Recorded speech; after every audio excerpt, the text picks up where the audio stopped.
There's an old story about a tourist who's lost in New York and late for a performance. And he spies a guy with a violin case and a tuxedo, and he rushes up to the musician and says, help me, how do I get to Carnegie Hall? And the musician pauses and looks at the tourist and seems to be scoping him out, looking up and down. And the tourist is getting more and more frantic, expecting an answer. And finally, pensively, the musician says, practice, practice. Now, like learning a musical instrument, learning mindfulness is a dose-related kind of activity. If we do a little bit of practice, we develop a little bit of mindfulness. If we do more, we develop more mindfulness. I mentioned earlier experience-dependent neuroplasticity, the way in which when we use parts of our brain over and over, they actually bulk up. Donald Hebb, the neurobiologist, says, neurons that fire together, wire together. All mindfulness practices involve being. And this is a little unfamiliar for most of us because we have a constant focus on doing. Many of us have worries about falling behind. Some time ago, I received a phone call from a woman in the United Kingdom, and she said, I'd like to interview you. She was a journalist. She said, I'm doing a report on FOMO. Would you agree to be interviewed? I said, sure. What's FOMO? She said, oh, you don't know? It's fear of missing out. It's apparently a thing. We're constantly involved in making sure we stay on top of the things we need to do. You know, if we were to update René Descartes' famous maxim for the modern era, we'd probably say, I have a to-do list, therefore I am. Or these days, maybe, I have Facebook friends or text messages to return, therefore I am.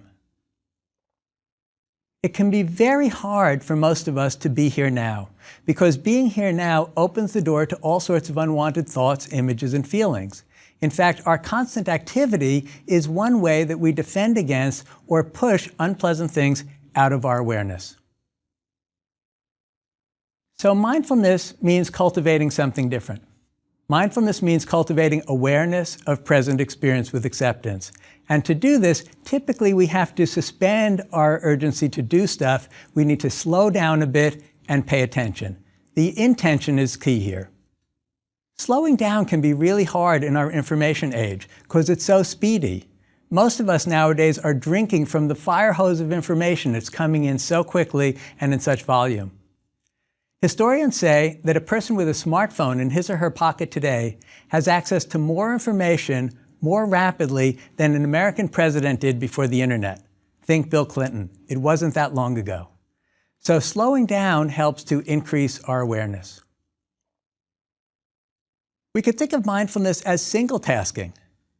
I found it quite horrifying that in my state, Massachusetts, they had to pass a law saying no texting while driving, as though that might seem like a reasonable idea to some people. Of course, some folks, you see this more among younger people, think it is actually possible to multitask. Cognitive scientists say it's not so. Attention is like a pie.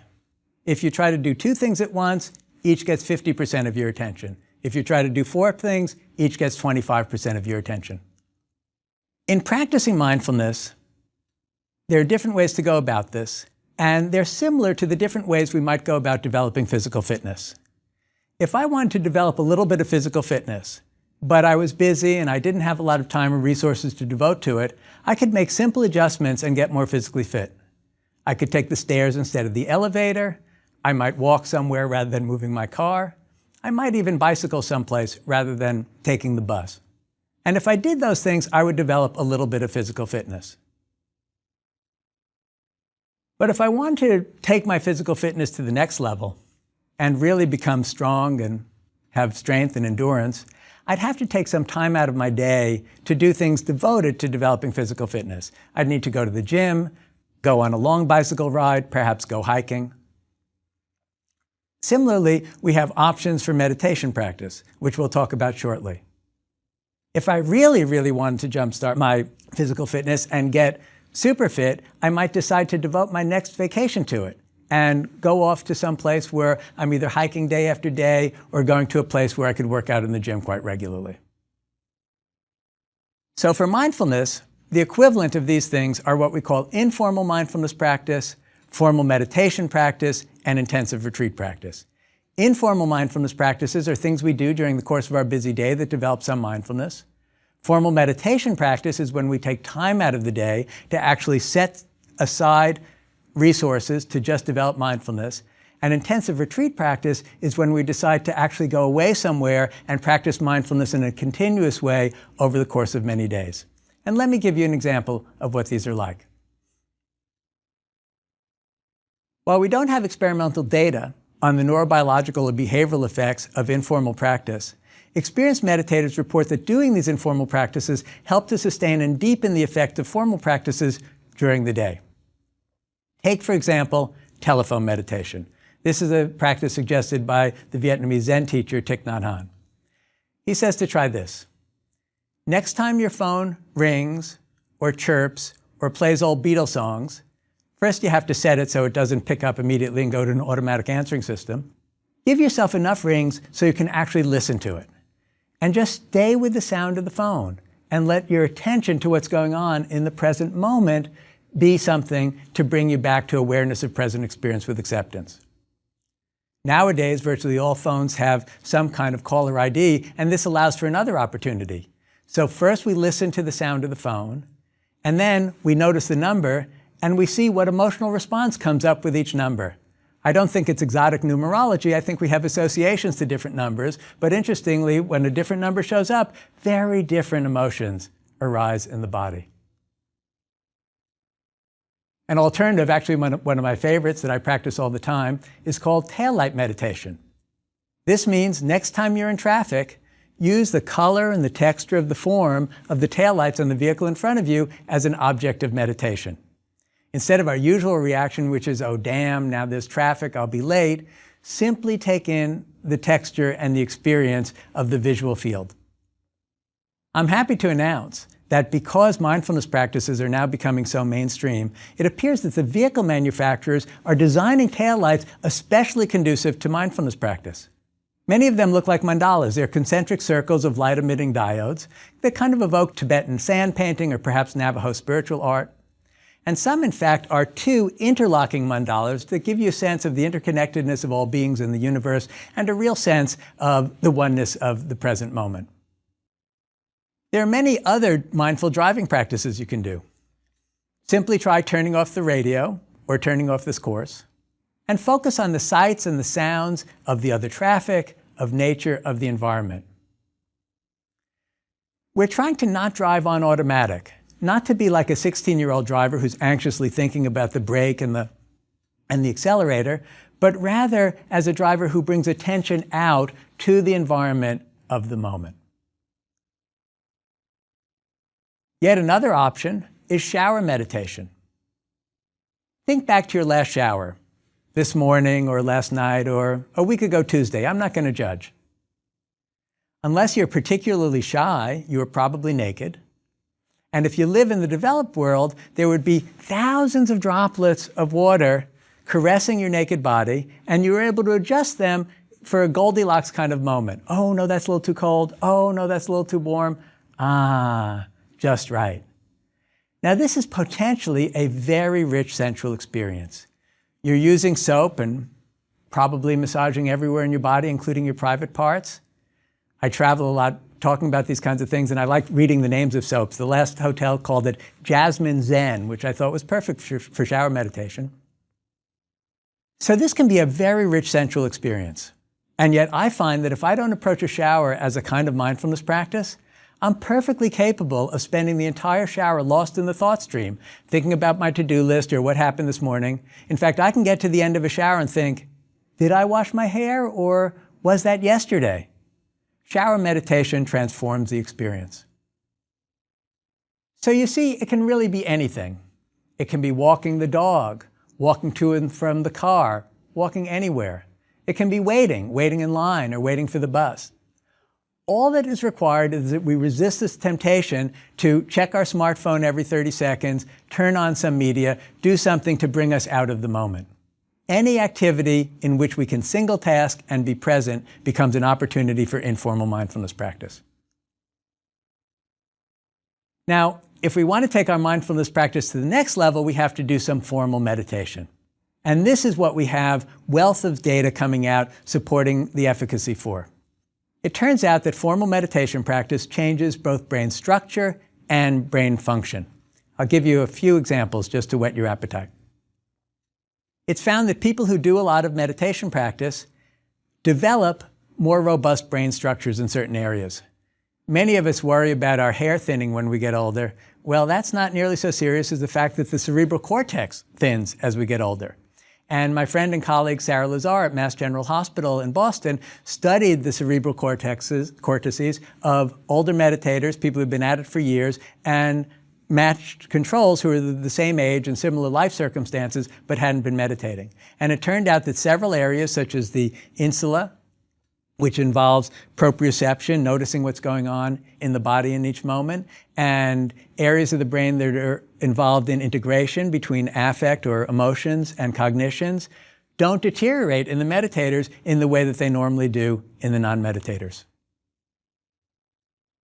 Or another interesting study done by Richard Davidson at the Center for Affective Neurobiology at the University of Wisconsin in Madison. And this study involved the activation of the prefrontal cortex. It turns out that when people are happy, relaxed, engaged in life, there's a lot of left prefrontal activation.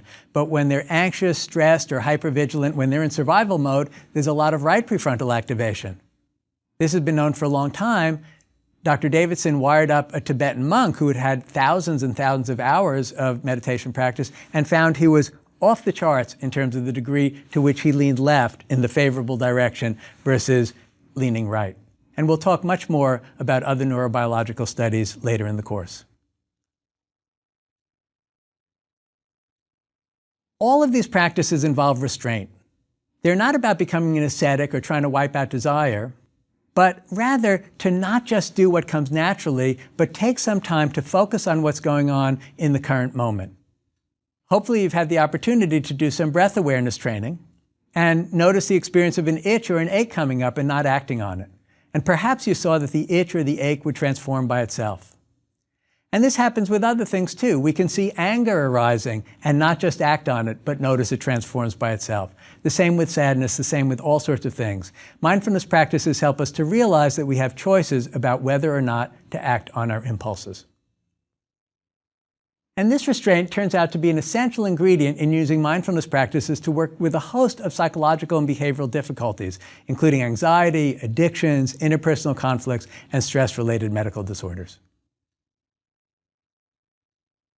If you want to take your mindfulness practice to yet the next higher level, you might consider an intensive retreat. And that's where you would go off and spend several days basically spending all day in mindfulness practice. The typical setting and structure of a retreat is it's out in nature, and we don't talk, we don't check our cell phones, we don't even make eye contact with one another after the opening of the retreat, but rather keep the eyes cast downward in what's often called noble silence. And the idea is to develop sufficient concentration and sufficient open monitoring skills to really notice what the mind is doing in each moment. And what emerges is really amazing. There's a concept in psychoanalysis called transference, which means we don't actually see other people as they are, but rather we see them as reflections of other people that they remind us of. Let me give you an example of how this shows up on a retreat. I could be there and perhaps on the third morning or so, and it's breakfast time, and I'm looking across the room, spying somebody serving herself oatmeal. And I just notice these feelings arising in the heart. What grace, what beauty. Oh, I feel so in love. Or I might turn to another person in another part of the room and say, silently in my mind, of course, 4 prunes. I can't believe he took 4 prunes. Don't you just hate people who are so narcissistic, so involved with themselves that they don't care about the community, they just care about themselves? And the mind continues making up these stories, even though we have so minimal data about the other people we're with. Now, most of the time when our minds invent these kinds of stories, we think we're describing reality. What we see in an intensive meditation retreat is, oh no, the mind picks up on little tidbits and weaves whole stories endlessly. There was a journalist who was sitting a silent retreat, and he was cheating, because one of the rules is you're not supposed to write or read. so as to develop more concentration and more mindfulness. But he was taking notes because he was going to write an article. And it was the second night of the retreat. And in his notebook, he wrote, "Sitting a silent meditation retreat is a lot like being trapped in a phone booth with a lunatic." Now, during a retreat, one of the sorts of practice that we do a lot of, so as not to get too stiff, is walking meditation. And walking meditation is a wonderful practice because it can be done both as an informal practice as well as a formal meditation practice.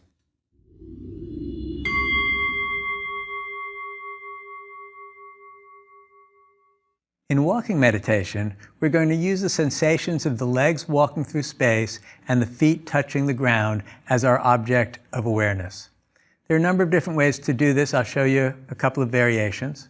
If you can join me now, that would be great. Otherwise, you can try this a little bit later. So simply start by standing still, and you may wish to close your eyes for a few moments, and feel what it feels like to have the feet planted on the ground and the legs aligned beneath the hips, and just what it feels like to stand and take a breath or two. Just arriving in the present moment. And one way to do this is to then pick an area where you can walk, and it doesn't have to be very long. 10 feet is sufficient. Longer if you've got space outside to do this. And just very slowly and deliberately begin walking. And you're feeling the sensations of lifting the leg, moving forward in space, stepping, lifting, forward, stepping. And some people find it helpful to actually note the movements, to silently say in the mind, lifting, forward stepping, or else just to feel the sensations. And when you get to the end of whatever your path is, take a moment to stand, feel the feet on the ground again, maybe feel the breath, and then slowly turn around again and head back in the other direction. This is decidedly a journey to nowhere. Lifting, forward stepping. And just as with the breath meditation, if the mind tends to wander, to get lost in thought, that's fine. It's just once you notice that the mind has left the sensations of the legs and the feet entirely, just gently bring it back to the sensations of walking. Again, when you get to the end, just breathe and feel the body. Mindfully change positions. Now, if you find that walking very slowly and deliberately, like I'm doing here, makes you unsteady, because sometimes that happens at first, you can quicken the pace a little bit. Still bringing your attention to the sensations. And at the end of the path, stopping and breathing.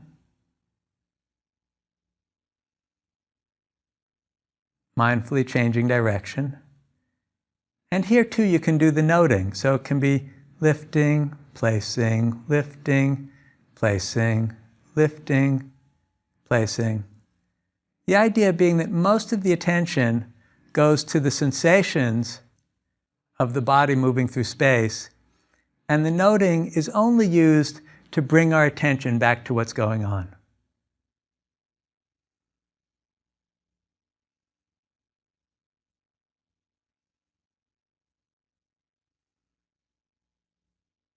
We just continue in this way, and you'll find that as with the breath awareness, after a while some more attention and concentration begins to develop, and we start to notice subtler and subtler changes in the body, the sensations of moving.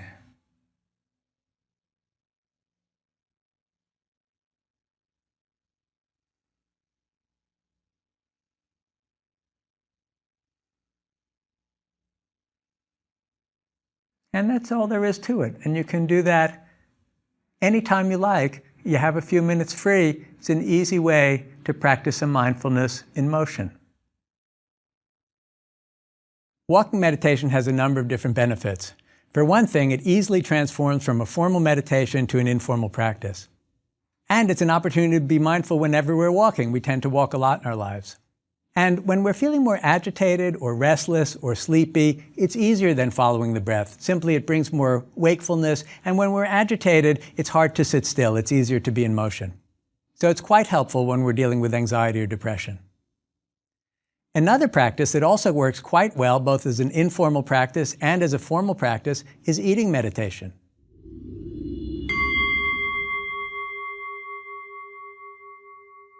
So now we're going to do some eating meditation, and we're simply going to use what we're eating as an object of awareness. It helps to do this with either a raisin, or I have a craisin right now, dried cranberry, some other little piece of dried fruit that's small and simple. And once you gather that up, allow your eyes to close and just come back into the present a little. Take a breath or two.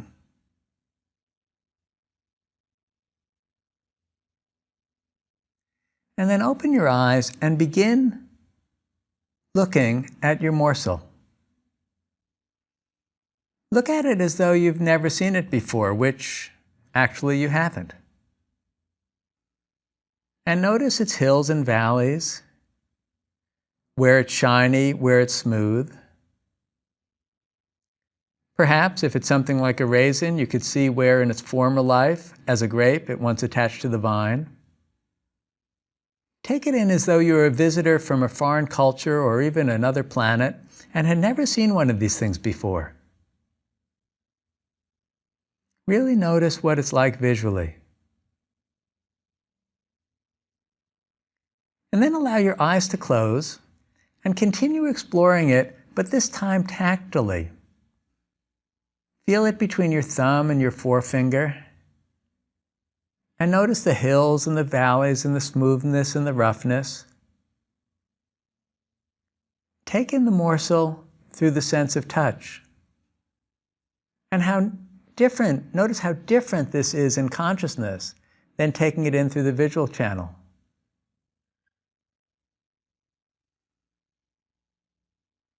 And now this next step may feel a little peculiar, but gradually and slowly, mindfully if you will, take the morsel and lift it up until it's just outside your ear canal. And now roll it between your thumb and forefinger and see if you can hear the faint crackling sound it makes.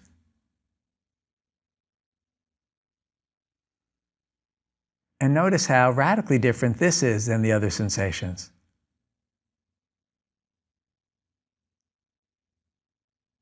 Just listen. And then gradually lower the morsel until it's below one nostril. And breathe in predominantly through that nostril. You'll find we can kind of do this. We can favor one nostril of the other. And notice the aroma that comes from it. Could be very faint. And then try putting it under the other nostril and notice the aroma. And see if it's the same or different. And next, moving to a moment that maybe you're anxiously anticipating, with pleasure or with dread, depending on how you feel about what you're about to eat, bring the morsel until it's just outside your lips. And notice any feelings of anticipation that arise. And then allow your tongue to reach out and capture the morsel as only it knows how to do, and just hold it between your tongue and the roof of your mouth.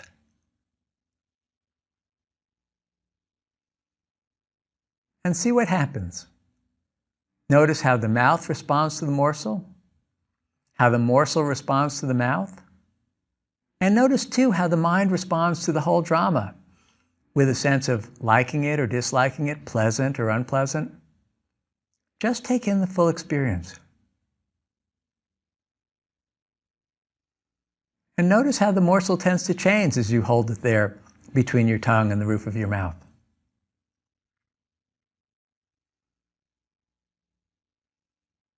And now use your tongue to begin to explore it. Once again, take in the hills and the valleys, the smooth parts and the rough parts, and notice how different they are, perceived through the perception of the tongue.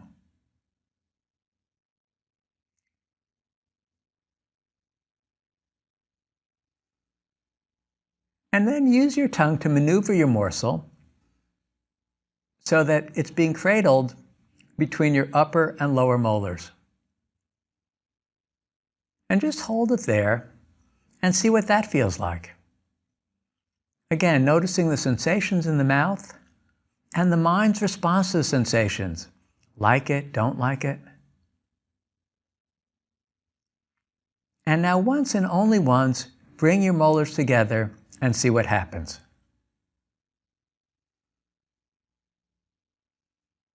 Notice all of the sensations that appear in the mouth.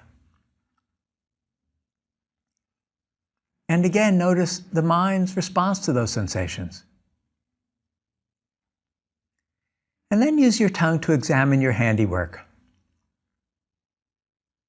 Explore all the feelings that come up and all the sensations of your newly transformed morsel.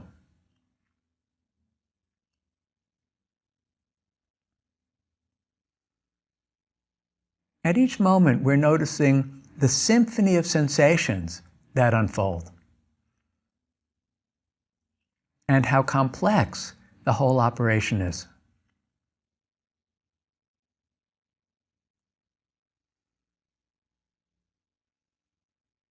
And then very slowly and deliberately continue chewing so that you feel each time that your teeth come together.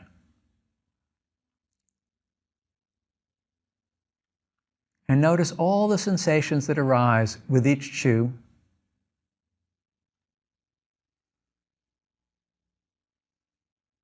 And again, the propensity to like some and dislike others.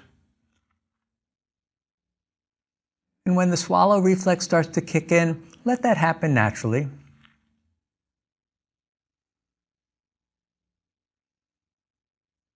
And continue chewing until you get to the point where the morsel is gone or mostly gone. And then notice the sensations of the mouth now that the morsel is largely headed down the alimentary canal.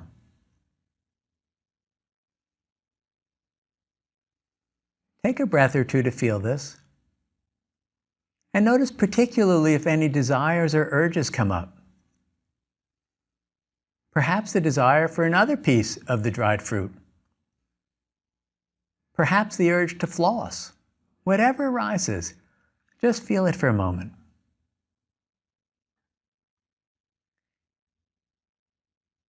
And when you're done, open your eyes and decide whether to have another. Like walking meditation, eating meditation easily becomes an informal practice or a formal practice. And it's an opportunity to be mindful whenever we're eating. And after all, there are a lot of opportunities for that because you got to eat. It's also very helpful when we're distracted because eating is a very vivid object of awareness. It's a very vivid stimulus, so that if the mind is jumpy and is easily distracted, it's easier to focus often on food. And as we'll see, it's very useful if you ever struggle with eating appropriate amounts. When we eat mindfully, instead of snarfing down food to self-soothe or to distract ourselves, we tend to notice when we're full. We notice the sensations of distension in the stomach. And we also have time for a natural feedback loop to occur. Normally when we eat, if we eat slowly enough and attentively, as the food reaches the duodenum, a signal is fed back to the hypothalamus that says, there's satiation happening. I've had enough. And we find when we eat mindfully that most of us eat far less than we normally would. And interestingly, even though we're eating less, we feel a lot more satisfied. So you can practice all of these forms of informal practice and formal practice throughout the course. Remember Carnegie Hall and experience-dependent neuroplasticity. You want to create rituals for this so that you can do them regularly. It's often best with formal practice to try to do it the same time of each day, like when I get up in the morning or when I get home from work or perhaps before bed. There's a program called Mindfulness-Based Stress Reduction, which is basically a standardized 8-week course for teaching mindfulness practice. And they found in designing the program that if you do a longer dose, it's actually easier to get into this. And they asked people to do 45 minutes to an hour a day, 6 days a week of practice. And one of the reasons for asking folks to do that is people who do that notice that this is really transforming my life. My consciousness is different. So try to pick a few practices and stick to them. There's a Zen metaphor about that that says a finger pointing to the moon isn't the moon. To reap the benefits of these practices, we have to actually do them. So in the next lecture, we're going to focus on one of the most challenging but important insights that comes from mindfulness practice. It's the key insight by which mindfulness practices can lead us to greater happiness, fulfillment, and well-being. And it's how mindfulness practices can change our sense of who we are.